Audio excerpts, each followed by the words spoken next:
Francis മാർപ്പാപ്പയ്ക്ക് യാത്രാമൊഴിയേകാൻ ലോകം. Indian സമയം 1:30 വത്തിക്കാനിൽ സംസ്കാര ചടങ്ങുകൾ ആരംഭിക്കും. ഫ്രാൻസിസ് മാർപ്പാപ്പയുടെ ആഗ്രഹപ്രകാരം സെന്റ് മേരി മേജർ ബസിലിക്കയിലാണ് സംസ്കാര ചടങ്ങുകൾ നടക്കുക. ഏകദേശം 2 ലക്ഷത്തിലധികം പേരാകും ചടങ്ങിൽ പങ്കെടുക്കുക. അമേരിക്കൻ പ്രസിഡന്റ് ഡൊണാൾഡ് ട്രംപ് ഉൾപ്പെടെയുള്ള ലോക നേതാക്കൾ സംസ്കാര ചടങ്ങിൽ പങ്കെടുക്കും. ഇന്ത്യയെ പ്രതിനിധീകരിച്ച് രാഷ്ട്രപതി ദ്രൗപദി മുർമുവാണ് ചടങ്ങിൽ പങ്കെടുക്കുന്നത്. കേരളത്തെ പ്രതിനിധീകരിച്ച് മന്ത്രി റോഷി അഗസ്റ്റിൻ വത്തിക്കാനിലെത്തിയിരുന്നു. ഏപ്രിൽ 21-നാണ് ഫ്രാൻസിസ് മാർപ്പാപ്പ കാലം ചെയ്തത്.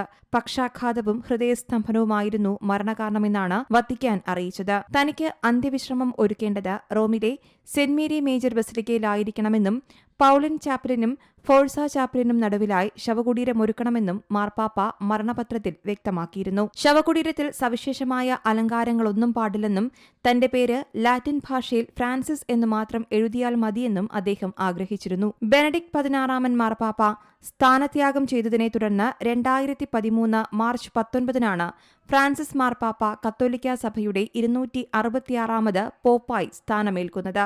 ജോർജ് മാരിയോ ബർഗോളിയോ എന്നാണ് അദ്ദേഹത്തിന്റെ യഥാർത്ഥ പേര്. വിശുദ്ധ ഫ്രാൻസിസ് അസീസിയോടുള്ള ബഹുമാനാർത്ഥം ഫ്രാൻസിസ് എന്ന പേര് സ്വീകരിക്കുകയായിരുന്നു. പോപ്പായി തെരഞ്ഞെടുക്കുന്നതിന് മുൻപ് ബ്യൂണസ് അയേഴ്സ് രൂപതയുടെ തലവനായിരുന്നു അദ്ദേഹം. ലാറ്റിൻ അമേരിക്കയിൽ നിന്നും പോപ്പായ ആദ്യ വ്യക്തി കൂടിയാണ് ഫ്രാൻസിസ് മാർപ്പാപ്പ. News desk Zee Malayalam news.